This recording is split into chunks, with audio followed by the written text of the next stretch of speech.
tal? Bueno, venga, ya hemos llegado al final, ¿vale? De la demostración. Ya directamente vamos a demostrar que todo número primo de la forma 4n más 1 es suma de dos cuadrados. Mirad qué bonito. Entonces, bueno, vamos a empezar con el pequeño teorema de Fermat, ¿vale? Por supuesto, hay muchísimas demostraciones de lo que voy a decir ahora sobre el pequeño teorema de Fermat, así que no lo voy a demostrar, ¿vale? Sino que voy a asumir que esto es cierto. Va a hacer el papel de un lema en esta demostración, ¿vale? Entonces, fijaros, este pequeño teorema dice que si tenemos un número p' y tenemos un número a entero positivo mayor que 0, ¿vale? Que además es primo relativo con p, entonces fijaros, esto va a implicar que a elevado a p menos 1 va a ser congruente con 1 módulo p. ¿Esto qué significa?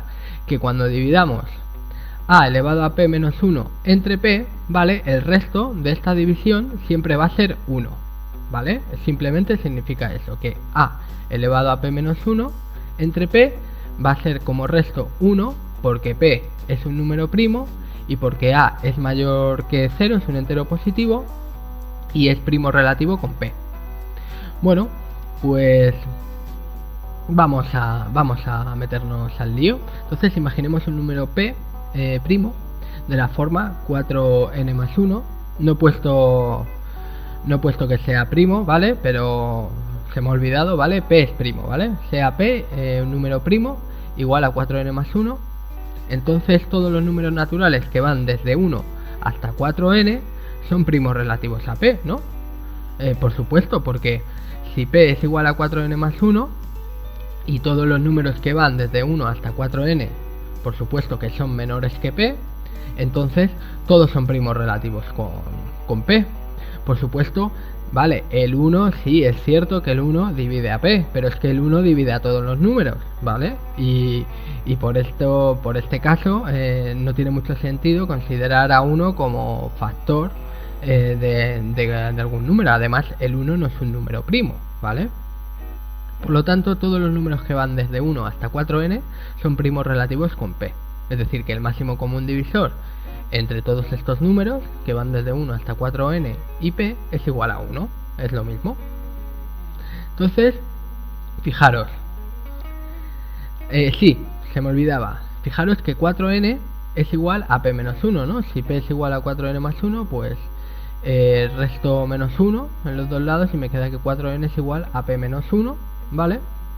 Entonces fijaros que esto nos conduce a lo siguiente, que 1 va a ser congruente con 1 módulo p, que 2 elevado a 4n va a ser congruente con 1 módulo p, y así hasta 4n elevado a 4n va a ser congruente con 1 módulo p. ¿Por qué? Vamos a ver. Por un lado 1, 2 elevado a 4n, 1, 2 y así hasta 4n, ya hemos visto, ¿vale? Por lo que decimos aquí en esta tercera línea, que son todos primos relativos con p. Además son todos números mayores que 0.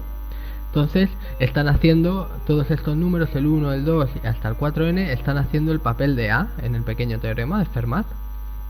Además, fijaros que 1 a la 4n es 1, por eso no he puesto nada aquí.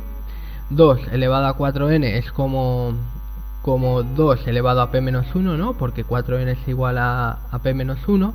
Y así hasta 4n elevado a 4n, ¿vale?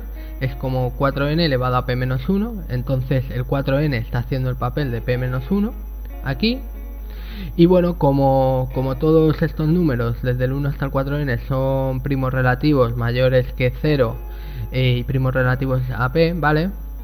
Y p es un número primo, pues por lo que dice el pequeño teorema de Fermat, sabemos que si dividimos todos estos números 1, 2 elevado a 4n y así hasta 4n elevado a 4n entre p, siempre vamos a obtener como resto un 1. Esto es lo que dice el pequeño teorema de Fermat y lo hemos aplicado aquí a nuestro problemita. Entonces, fijaros que p, ¿vale? Que esto implica que p va a dividir a estas diferencias de aquí. Ahora explico estas diferencias. Mirad, p va a dividir a este de aquí menos este de aquí. P va a dividir al que le sigue a este, que sería 3 elevado a 4n menos 2 elevado a 4n, ¿vale? Es decir, el que le sigue a este menos este, y así hasta el final. P va a dividir a 4n elevado a 4n menos el que le precede a este, que es 4n menos 1 elevado a 4n, ¿no? 4n menos 1 y todo elevado a 4n. Vamos a demostrar esto, ¿vale? Fijaros que esto es así porque, fijaros, por el teorema de la división, bueno, pues tenemos que 1 entre p va a ser igual a un cierto cociente q sub 1, que es un 0, ¿no? Porque 1 es menor que cualquier número primo y p es un número primo, entonces esto va a ser 0, pero bueno, hemos puesto q sub 1, entonces 1 entre p va a ser igual a un cierto cociente q sub 1 más un resto entre p, pero ya hemos visto que el resto es 1, ¿vale? Que cuando dividíamos 1 entre p nos daba como resto 1. Entonces va a ser igual a 1 entre p igual a q sub 1 más 1 entre p. Ahora si dividimos este entre p, fijaros, 2 elevado a 4n entre p va a ser igual a un cierto cociente q sub 2, ¿vale? Más un resto entre p, pero el resto vuelve a ser 1, ¿no? Y ahora si hacemos este menos este, ¿vale? Hacemos esto menos esto, es decir, 2 elevado a 4n entre p menos 1 entre p, ¿vale? Fijaros que obtenemos lo siguiente, 2 elevado a 4n menos 1 y todo entre p, bueno, pues será por un lado esto de aquí, ¿vale? Menos esto de aquí, ¿no? Entonces será q sub 2 más 1 entre p menos q sub 1 menos 1 entre p, 1 entre p y menos 1 entre p se anula, ¿vale? Y se nos queda como q sub 2 menos q sub 1, y bueno, como q sub 1 es igual a 0, ¿vale? Pues esto es igual a q sub 2, ¿vale? Si lo hacemos para esta de aquí, fijaros, para esta diferencia de aquí, fijaros, tenemos que 2 elevado a 4n entre p es igual a esto de aquí, ¿no? Ya lo hemos visto, y que 3 elevado a 4n entre p es igual a un cierto cociente q sub 3 más 1 entre p. Y bueno, esto es igual a esto porque ya sabemos que el que le sigue, ¿vale? 3 elevado a 4n es congruente con 1 módulo p, por eso es 1 entre p, aquí va el resto, ¿no? Entonces, bueno, si ahora hacemos esto menos esto, fijar lo que sale. Y bueno, tenemos que 3 elevado a 4n menos 2 elevado a 4n entre p, pues es igual a esto menos esto, entonces 1 entre p y menos 1 entre p se vuelven a ir y se me queda como el cociente q sub 3 menos el cociente q sub 2. Y esto por supuesto es un número entero. Y por lo tanto, p divide a esta diferencia de aquí. Y bueno, esto lo podemos ir haciendo una a una hasta llegar hasta la última diferencia. ¿Vale? Me ha salido esta primero. Bueno, q sub n menos 1 elevado a 4p, a 4n entre p, ¿vale? Pues bueno, va a ser igual a un cierto cociente q sub 4n menos 1 más un resto entre p, pero también q 4n menos 1 todo elevado a 4n es congruente con 1 módulo p, entonces el resto es 1, ¿vale? Y 1 entre p, nos sale 1 entre p. Entonces si restamos esto menos esto, bueno, pues tenemos lo mismo, tenemos que esto es igual a un cierto cociente q sub 4n menos otro cociente q sub 4n menos 1, esto por supuesto es un número entero y por lo tanto p divide a esto. Entonces p divide a todas estas diferencias que tenemos aquí. Entonces bueno, vamos a ponerlo por aquí, p divide a estas diferencias, y fijaros que estas diferencias, ¿vale? Todas estas diferencias de aquí se pueden factorizar del siguiente modo. Fijaros que todas estas diferencias son un número elevado a 4n menos otro número elevado a 4n, ¿no? Entonces tenemos un número a elevado a 4n menos un número b elevado a 4n, pues se puede factorizar de esta forma, como un producto de dos números al cuadrado, es decir, a elevado a 2n más b elevado a 2n, y todo esto por a elevado a 2n menos 2 elevado a 2n. Si lo hacéis a papel y lápiz vais a ver que esto de aquí pues es igual a esto de aquí, ¿no? Entonces fijaros, como p divide a todas estas diferencias, y todas estas diferencias están representadas en la forma a elevado a 4n menos b elevado a 4n, ¿vale? Entonces podemos afirmar, ¿vale?, que esto implica que P va a dividir o bien a este de aquí o bien a este de aquí, ¿vale? Pero lo que no va a poder suceder es que P no divida a ninguno de estos dos de aquí, porque si P no divide a ninguno de estos dos, entonces esto no es divisible entre P, pero ya hemos visto que P divide a todas estas diferencias. Por lo tanto, P divide a A elevado a 2n más B elevado a 2n, o bien P divide a elevado a 2n menos B elevado a 2n. Y ahora fijaros que aquí tenemos la suma de dos cuadrados. Esto es como a elevado a n y todo elevado al cuadrado más b elevado a n y todo elevado al cuadrado. Esto es la suma de dos cuadrados, ¿vale? Y sí, fijaros, además a y b son primos relativos. Pues fijaros que todos estos a y estos b, ¿vale?, se difieren en una unidad solamente, y todos los números que difieren en una sola unidad son siempre primos relativos. Entonces a y b son primos relativos. Entonces, por lo que dijimos en el apartado anterior, ¿vale?, si P divide al menos a uno de estos factores, ¿vale?, entonces P es suma de dos cuadrados, insisto, por lo que demostramos en el apartado anterior. Lo que vimos en el apartado anterior es que si teníamos dos números a y b, ¿vale?, que se estaban sumando, ¿vale?, y cada uno al cuadrado más b al cuadrado, y además a y b eran primos relativos, entonces todos sus factores tenían que ser suma de dos cuadrados.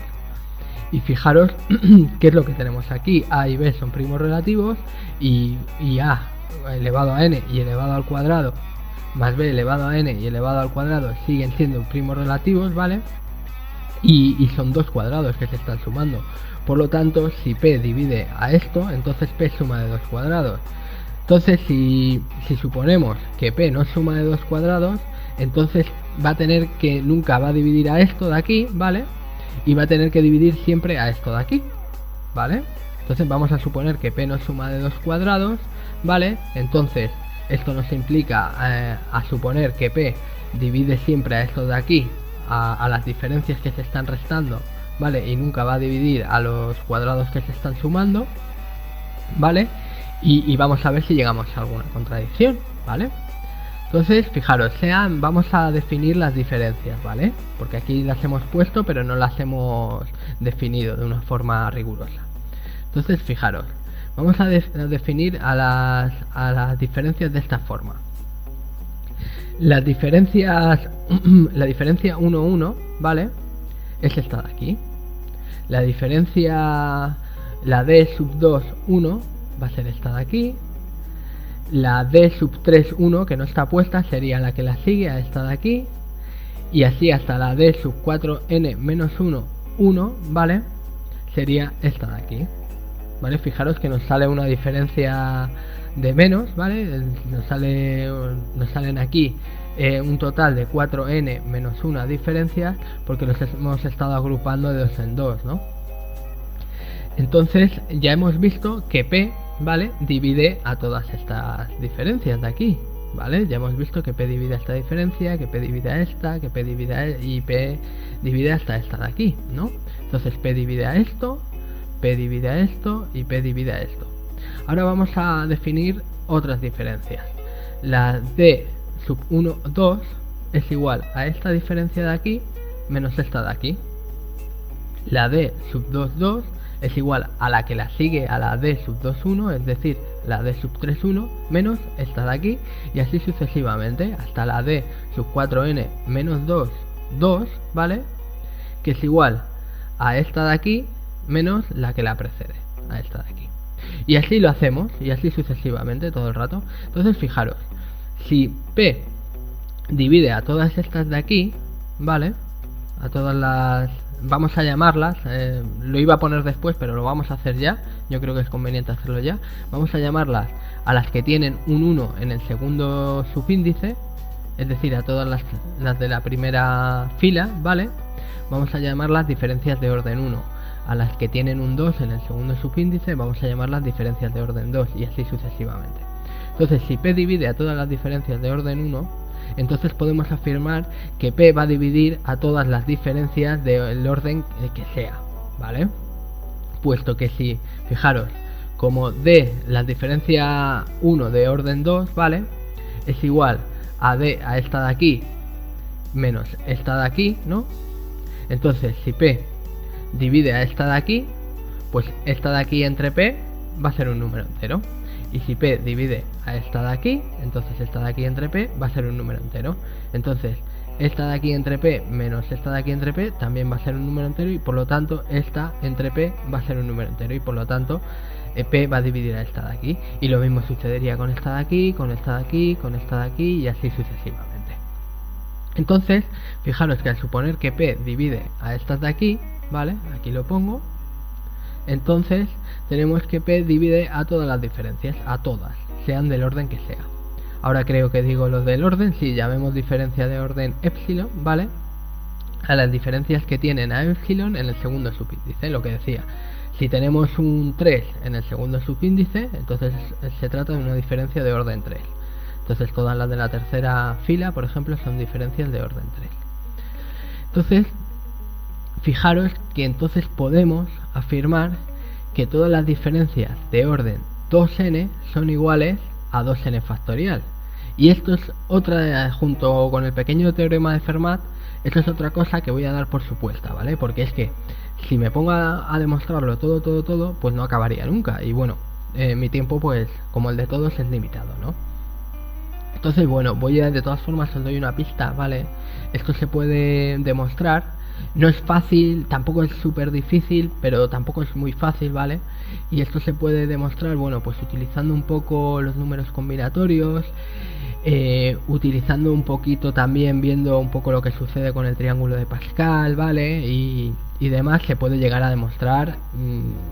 Ya os digo, no es del todo fácil, pero se puede llegar a hacer, sin problema. Entonces, bueno, vamos a afirmar esto. Y bueno, vamos a ver un ejemplo para ver qué quiero decir.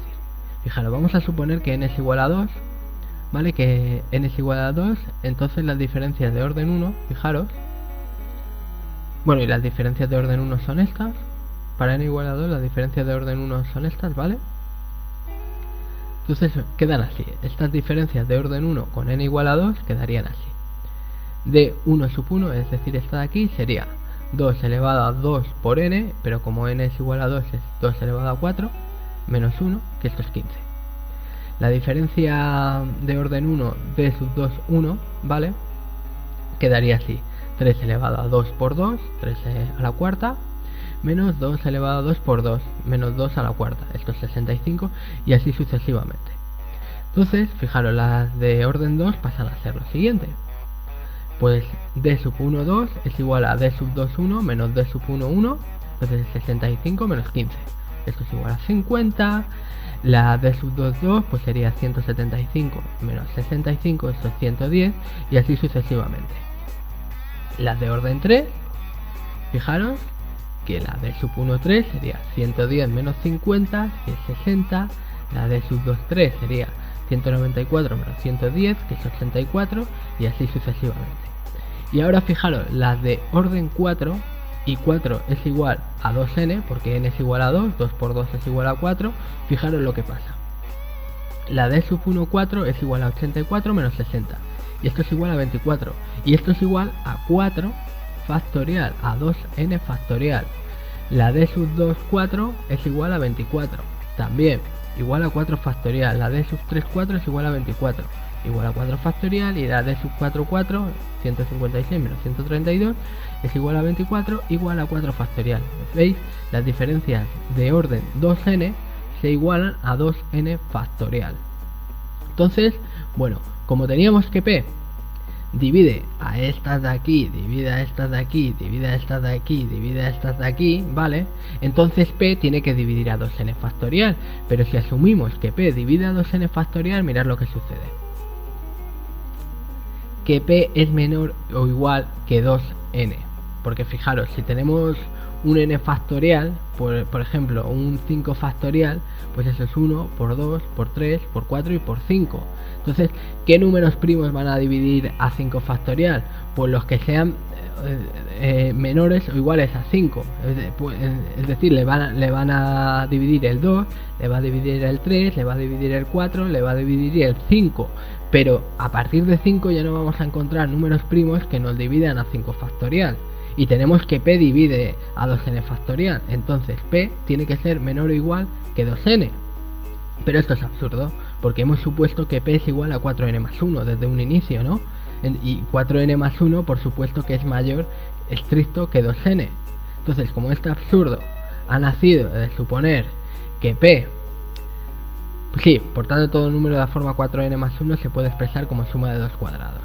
Y fijaros, como este absurdo ha nacido de suponer que p va a dividir, a ver, vamos a poner aquí atrás, vamos para atrás. Sí, como este absurdo sucede de que p tiene que dividir a todos estos de aquí, pues hemos dicho que p no es suma de 2 cuadrados, ¿vale? Todo este absurdo nace de suponer que p no es suma de 2 cuadrados. Entonces hemos llegado a la conclusión de que nunca puede dividir a esto de aquí, porque si divide a esto de aquí, p automáticamente es suma de 2 cuadrados, por lo que demostramos en el apartado anterior. Entonces, al decir que p no es suma de 2 cuadrados, ¿vale?, hemos llegado a la conclusión de que tiene que dividir siempre a estas diferencias de aquí, ¿vale? Y hemos visto que eso es imposible, pues puesto que las diferencias de orden 2n son todas iguales a 2n factorial, ¿vale? Y eso nos ha conducido a que p tiene que ser menor que 2n, menor o igual que 2n, y eso es un absurdo. Por lo tanto, podemos afirmar que para todo número primo de la forma 4n más 1, dicho número primo se va a poder expresar como suma de 2 cuadrados, puesto que este número primo lo hemos elegido arbitrariamente, como simplemente le hemos puesto la condición que sea de la forma 4n más 1. Entonces todo número primo de la forma 4n más 1 se puede expresar como suma de 2 cuadrados.